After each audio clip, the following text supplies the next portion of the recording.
Voilà. Les pollinariums sont nés en fait d'un constat des médecins allergologues qui trouvaient qu'il y avait une grosse différence entre les symptômes des personnes allergiques et ce qui était observé dans les capteurs atmosphériques. Et donc ici, nous on fait vraiment une observation visuelle, on voit les étamines. L'armoise, on a un début d'émission, donc on va le noter sur notre carnet. On va ensuite alimenter une base de données sur alertepollen.org. Donc, ce qui permettra aux gens qui sont allergiques au pollen d'armoise de commencer leur traitement dès aujourd'hui.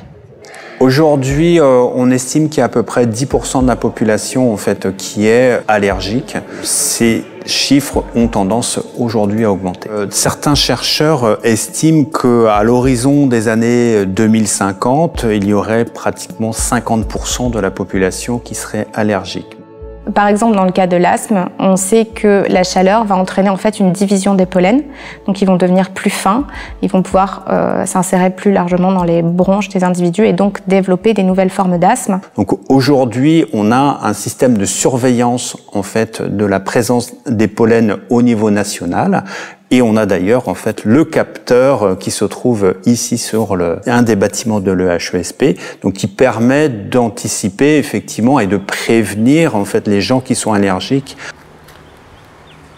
Nous, on n'a pas de rôle médical en fait. Notre rôle, c'est juste une observation visuelle. Ici, on a par exemple la fleuve odorante. On voit qu'il y a des étamines. Et si on la secoue un petit peu ou si on tapote sur notre carnet, on va voir quelques grains de pollen. Toutes ces espèces-là sont des plantes qui poussent à l'état naturel, voilà, dans la région. Des plantes qui sont très communes, C'est ce qui fait que les pollens sont très allergisants du coup. Sur l'urbanisme opérationnel, donc sur des opérations d'aménagement, on voit de plus en plus d'opérations d'aménagement dans lesquelles la question de la santé est intégrée pour pouvoir encourager le développement des espaces verts et de la végétalisation des villes. C'est vraiment de lutter contre la pression foncière et puis aussi l'urbanisation croissante qui conduit justement à une artificialisation des sols. Et l'enjeu aujourd'hui, c'est aussi de pouvoir se préparer à la lutte contre des inondations potentielles, pouvoir mettre en place des aménagements qui permettent aussi la circulation de l'eau et éviter justement le risque d'aggraver le risque d'inondation des surfaces des villes.